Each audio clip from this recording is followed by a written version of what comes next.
Yo, what is going on, guys? It is your boy Cubbo here, and it's time for an epic Bakugan Evolutions episode review. So we got I gotta find the tongue. Number 5 here, episode 5.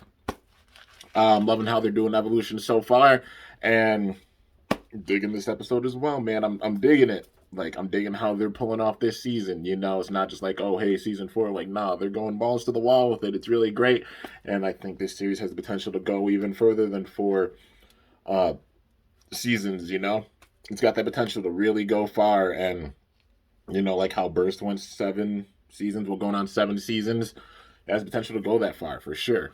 But yeah, and this season's already really solid. But yeah, we got to get into episode number 5. So this episode starts off, all the awesome brawlers are sitting there watching some TV. And who shows up on TV? None other than Haru Ren's favorite Bakugan ever. That being Cubbo. You already know it's sarcasm. He's going to be like, damn it, Kimbo. He sees this. But yeah. So it starts off with Cubbo. I could just imagine him watching this and being like, damn you, Cubbo! Like how he says the nerdy friends. But anyways, so Cubbo is basically at a new place. But then they look at that place and they're like, isn't that Studio D? So where they were at was Studio D. Cubbo went in and made a huge mess. Now, I wondered if we were going to see Studio D again, or if it was going to be like, oh, they're going to stay at this university or such. But it seems like maybe they get weekends off or something. But they go back to Studio D, and then they see how it's a mess. There's like empty water bottles, there's trash, pizza everywhere. And they're just like, what a mess. Who did this? And then, they hear some sleeping or some snoring, and they're like, I think whoever did it's still here. And then sure enough, Cubbo was buried underneath a bunch of pizza boxes sleeping, and they're like, it's you, Cubbo. And then Cubbo sees Leah and is like, oh, Leah, hey, it's great to see you again, just like sucking up to Leah and such. But then Cubbo basically said, like, I mainly came here because I'm kind of getting stalked, I kind of getting like followed. Like, I have fans that are just following me and being creepy. And Leah's like, you have a stalker? And then sure enough, they go to like the place where Cubbo tells them to. And well, Dan's watching over Cubbo, like, being the bodyguard and such. Dan and Ajit decided to do that, and then the others, well, mainly like Shun and Ajit went. Dan was watching over, Cubbo, and Shun and Ajit went to like the site, and they knock on the door. They open the door, and it's a gigantic like Cubbo fan club. Like, they all have like Cubbo helmets on. They're all sitting there. Like, they do like like not so much ritual. That's a little too far. But like, they be saying like their pledge, to Cubbo and such. And Shun and Ajit are just like, whoa, okay, this is really wild. They're big time fans of Cubbo, and they're like, we love Cubbo. But then in the middle of it, before they get started, Cubbo, the actual Cubbo, actually shows up, and he's like hiding in the corner. And then Shun and Ajit are like, no, stay down. You're like, are you crazy? What are you doing here? We told you not to leave. And at the same time, Dan realized like Cubbo's gone.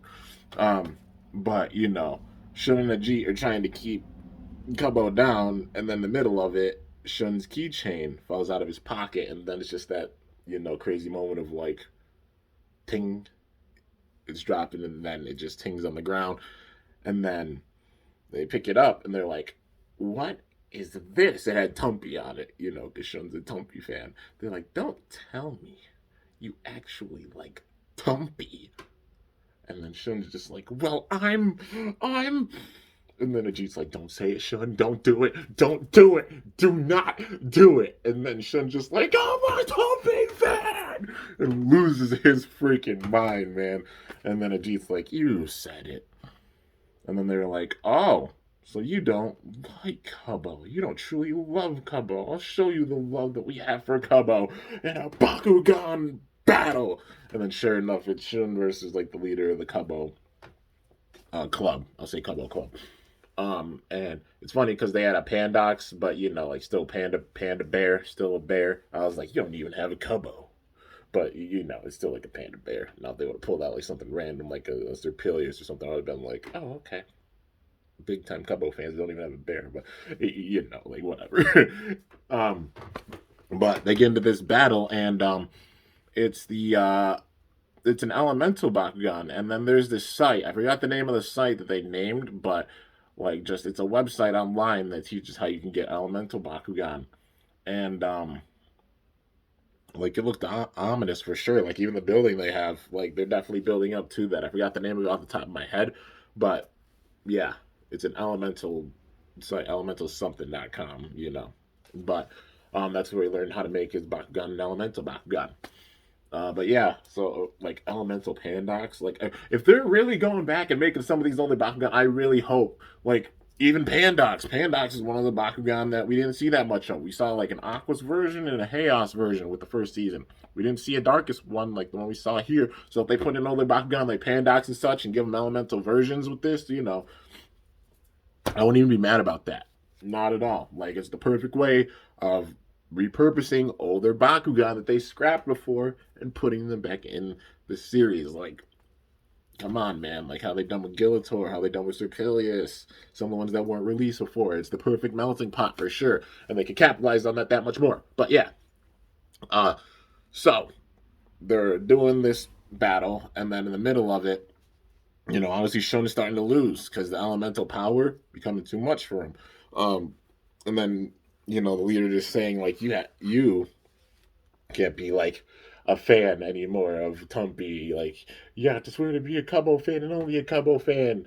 And then Shun's like, I love Tumpy. Like I will not give up my love for Tumpy, and even starts crying about it. Tumpy is amazing, but I feel that, man. I feel that for real. Like Beyblade Bakugan, And there's so many lessons they're teaching you with all these things. Like you can have more than one interest. Like how people try to box me in like, oh, hey, like Bakugan or hey, Beyblade. Like, I enjoy both of them. Just enjoy the content. If you don't like both of them, then, so be it. You have your own views and such. But, like, I enjoy doing both. They both help me stay sane. I love the content I do. So many lessons taught with this, for sure, man. Like, it's teaching life lessons. That's how, like, Bakugan, even the reboot has been. Like, it teaches, like, some big-time life lessons. Like, it's okay to have multiple interests. Hell, I even like Pokemon. I like Zelda. There's a bunch of other different things I enjoy. Hell, the new Kirby game comes out in a couple of days as I'm making this, and I never played Kirby before at all, and this is gonna be my first Kirby game, but I'm gonna get it and play it. Yeah. So, it's okay to have different interests and such. You don't have to be boxed in one single thing, even if people try to box you in one single thing. You know what I mean? But yeah, it's okay to have different interests and things you enjoy doing. But yeah, so Shun shows love for Tumpy, talking about it, and then he evos Hydra. So he's got strength mode, so all the brawlers are gonna have their strength mode with their Bakugan, and we saw it for Hydra, so I'm guessing it's gonna be happening for like Hydras, Pegatrix, Pharaoh, all of them. So we're gonna probably get like their Evo versions, like how we got for Drago. We're gonna get them for the other Bakugan, but they're gonna probably release them in later waves. But yeah, definitely building up. It's gonna be a stacked roster of Bakugan for sure this year. Yeah, we're just at the beginning part. So imagine like when they start putting out the newer waves and like like beginning summer over the summer and such. It's gonna be really cool seeing that, man. All the ones they put out, like new forms for like Pegatrix. I mean, we saw it for Nilius, we're seeing it for Hydra, so I'm assuming like Pegatrix, Pharaoh, Trox, Howlcore, all of them probably getting new forms with this, their Evo forms, which will be cool. It still remains to be seen if we're gonna get like a strength mode and a speed mode. At least for Drago and Nilius, we got that, but for the other brawlers, maybe we will see that. But time's gonna tell with it. But yeah, so once he evos, manages to take out Pandox and gets the win, and then Shun says we both win. Like it's okay to be a fan of whatever you are. Like you enjoy Cubbo, I enjoy Tumpy. And then it's actually a girl that was the leader. She took off the helmet and then said, "Yeah." Um, and they shook hands. But then afterwards, Winton and the others showed up, and they're like, "We figured out who sent that email, like stalking Cubbo, and it was you." It was the girl that was the leader, and she was like, "Yeah, I sent it." And Cubbo told me to. And they were like, what?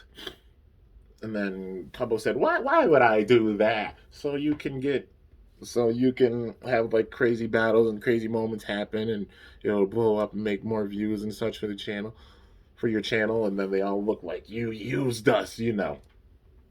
Like personally, like don't just do things reviews and such. Do things because you enjoy them. You know what I mean? Like yeah, you know, even a lesson with that. Like that's why I even have my style and such the way I do things. Like I just enjoy what I do. You know what I mean? I love it. I'm honored you guys even stopped by to even watch the episode of you right now. And if there's one of you guys out there watching, let alone like even 100, like you guys been pulling up and showing up, enjoying the enjoying the episode reviews and stuff that I've been doing, even my own style, like no editing or anything, because it's just my style, and I really appreciate it, man. I'm glad you guys really enjoy like hearing my thoughts even about the show. You know what I mean? But yeah, there's so many life lessons with this that they're teaching. Like people got to realize that they're teaching a lot of life lessons with it too. Like this stuff be real, for real, man. Just enjoy what you do. Don't be focused on like no views or any of that stuff like that. Just enjoy what you put out. Even like with my content, how I do things. I do it because I enjoy it, whether it's Beyblade or Bakugan or such. Yeah. I honestly wouldn't do it if I didn't truly enjoy it. Like it really helps me stay sane. I love doing it. For real. Like with the style that I have. Other people have their own styles, you know, or their ways of going about things. I've got my own style, you know? But yeah. But you know, big time lesson with this one. You can enjoy whatever you want to enjoy. You can enjoy multiple things. You don't have to be stuck in the box of one realm. You know, um, but yeah, you could just sit and have a bunch of different hobbies and things that you enjoy doing. You know, it's perfectly fine. It's perfectly natural, and it's okay. But yeah, um, anyways, this was a really fun episode. Kind of like not so much. I don't like using the term filler episodes because some people are like filler episodes because not expanding the plot too much. But still, even with this, it still expands it because Shun getting an Evo form for Hydrus with this. And also, they go back to Studio D, and it was a wonder if they were gonna like sit and abandon it if we were gonna see it all season. Which I was like, I hope not. But then they went back with this one. I'm like, okay, sweet, that's great. But yeah, so then the second part of the episode, we've got the Gate Crushers. So with this one, they're back at Studio D. They cleaned it up and such. Like I said, they probably have a weekend off or something. Like they have university, you know, the school they go to, the Bakugan University. But at the same time, seems like they get some time off, maybe like weekends off or something. So yeah, we'll just go out with it. You know, it's like a weekend off or something. But they're back at Studio D. They cleaned it, and Kravitz shows up. Kravitz from AA Animus, and basically talking about how Benton is working to maintain um, order over all the gates. So like all the major gates where like the elemental storms are coming out of, um, finding them all because energy is like seeping out of them, and you know at least containing that energy. You know it's still coming through, but they're containing it. So it's not going wild. They're damaging any property or any people or anything. You know, just having all the gates and such, and making like a full gate for them, like using the gate to contain that power from the elemental storms. Well, there's a group of people in AA Animus that did not agree with that. They thought that you should try to close them up completely, and yeah, and basically like this higher up disagreed with like AA Animus and their way of thinking. They want to completely close the gates, and that's where the Gate Crushers were born, and even members that followed his way of thinking went with him. I forgot his name off the top of my head. It always takes me like two times, even like remembering people's names. It always takes me like two times hearing the name at least to really get it down. So yeah, once I figure out his name, will probably be an episode after this. But for now, just going with like leader of the Gate Crushers. You know, he like a lot of the members and such following him, not all of them, but a few of them, following his ideals and stuff. And Kravitz said under no circumstances do the Awesome Brawlers get involved with this. They're like, this is AA Animus's issue. We can solve it. We've seen how that goes before, but But Kravitz is like, under no circumstances do you get involved with this. No. But yeah. Anyways, uh, we get a fast forward to one of the facilities, and at one of them, Kravitz shows up and basically, well, found their base. Kravitz shows up, and all of the AA Animus staff, like are there. Like all their soldiers and such are there. But she's like, why are all of you here? That's too many. But then they open it up, nobody's there. And they're like, that's why. It was a trap. So, you know, they're not there. They have all of them in one space, so they don't have to worry about them. But then they're going to the actual facility. So where they're going is one of the facilities, the major facility, where Benton's sitting there doing the research and stuff. He's like, we finally managed to get all of the gates, all of the storms, at least the major storms, contained in the gates. And then he shows up, the leader of, the gate crushers, and Benton's like, it's you. And he says, yep, that is I, and this is now under our control. And then he ties up Benton and the other reps there. And then he goes in and tries to completely close up the gate. And he's like, what are you doing? And Benton's like, that's not going to help. He's like, watch me. I know a lot more than you do. Thinking he's like King Brainiac. And then Benton, of course, getting frustrated, all tied up and such.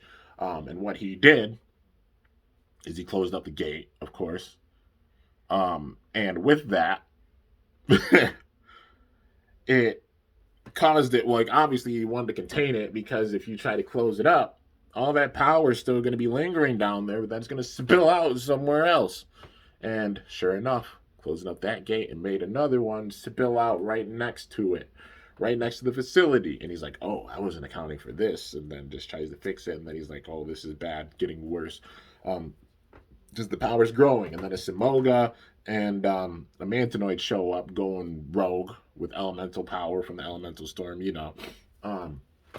and then the Awesome Brawlers show up all riding on like elemental Drago, they show up, and then Winton goes inside trying to find Benton.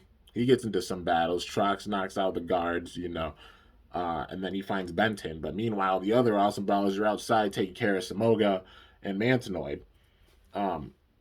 They managed to, weaken them. Dang it, if I can talk. Winton finds Benton and,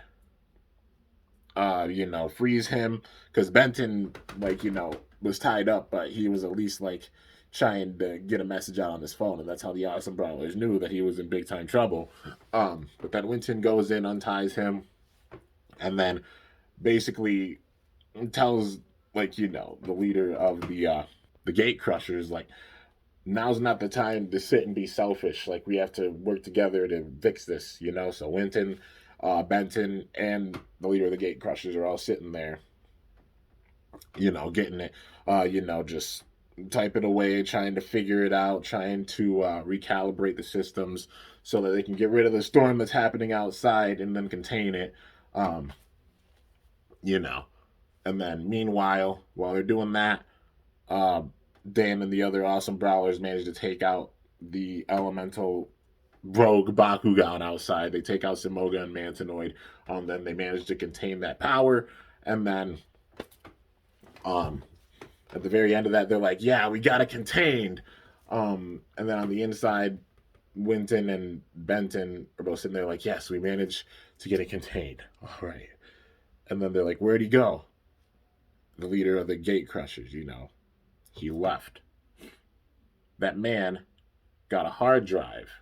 And it's ironic because it's a chess piece, because chess, big time strategy with it, a game of chess, even how the season's going. So he's going to be a big time rogue member for sure. There's some deep underlying stuff, and a part of it is definitely with him.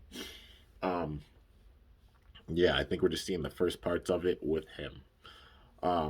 But he's basically, he even says it, he's getting on a plane and he has the hard drive, and he's like, now I know how the elemental storms work. Now I can work on closing all of those gates and severing the connection with Earth and Vestroia. So he's trying to go down the Villock kind of approach with this, trying to separate Earth and Vestroia. Why exactly? We don't know why yet. But that is more development even for, going forward in the season. But I feel like this iceberg goes a lot deeper. We're just starting to see some of the deeper parts of it a little bit, but we're not seeing the very bottom yet. They're going to build up towards that. But yeah, it'll be wild if him and Marlo Faustus are kind of working together, because Marlo's a little sus. And it'll be wild if like Marlowe's sitting behind the scenes having him do this stuff, like kind of sketch, like the kind of Gregorius Reed kind of approach where like he's a big time known person in real life, by everybody, but then behind the scenes he's doing some dastardly evil stuff, and we just don't know that yet about Marlowe. Maybe, man. Those are kind of the vibes I'm getting a little bit and picking up on. Just because how Marlowe was laughing in his hand a little bit, it doesn't seem like a laugh out of just joy. It seemed like a maniacal joy laugh, like like having his hand over his face like that. Yeah. So if Marlowe and then this leader of the Gate Crushers are kind of working together, that would be pretty wild. But we're just gonna have to wait and see, man. But overall, I'm liking how they're just planting the seeds for things like having that big time conflict, the Gate Crusher still being out there, the leader still being out there. Um, yeah, things are gonna get really really wild going forward with this series, and I'm looking forward to it, man. I'm liking the story already. It's already solid. Like the Bakugan, quality wise, amazing. How they're even having like the Evos with the strength mode, the speed mode, and having different forms with them, absolutely epic. And we're gonna see more of those uh modes for sure. Like going forward with future releases, some more Platinum Series Bakugan, because they have some of the Bakugan having the strength mode, like the power mode, like the strength mode being the platinum power up, with the metal, because it showed with Nilius. You know, Nilius had a new form with the speed mode, but then with the power mode, it was the platinum version. With like platinum power up. That's why they're called platinum power up packs. Like, come on, man. I see what you're doing. I see what you're doing, Spin Master. It's very clever how they're doing this, man. They're making the Bakugan tie together very well with the show. But yeah, I'm digging it so far, definitely. And this was another really, really good episode. I'm just enjoying the series going forward, man. I'm really enjoying this. It's really sick. But yeah, guys. So, anyways, that's gonna do it for this episode review on Bakugan Evolutions, episode number 5. If you've seen it, let me know your thoughts in the comments. I'm definitely digging it for sure, and can't wait to see what else they have planned going forward. It's gonna be sick, man. When crap hits the fan, it's gonna be awesome because this build up already is really sick. Even how they just jumped right into it at the very beginning of the episode, it's really awesome. But anyways, hope you guys enjoyed. If you did, be sure to slice that like button down below. Let me know how I did. If you're new to my channel, definitely be sure to subscribe for some epic content because I upload daily. And if you haven't already, be sure to ring that bell by my channel name to be notified whenever I upload a video. So yeah, guys, till next time, it is your boy Cubbo signing off. See you guys later. Thanks so much for watching. Until then, stay awesome and Bakugan Brawl. I'm up out of here.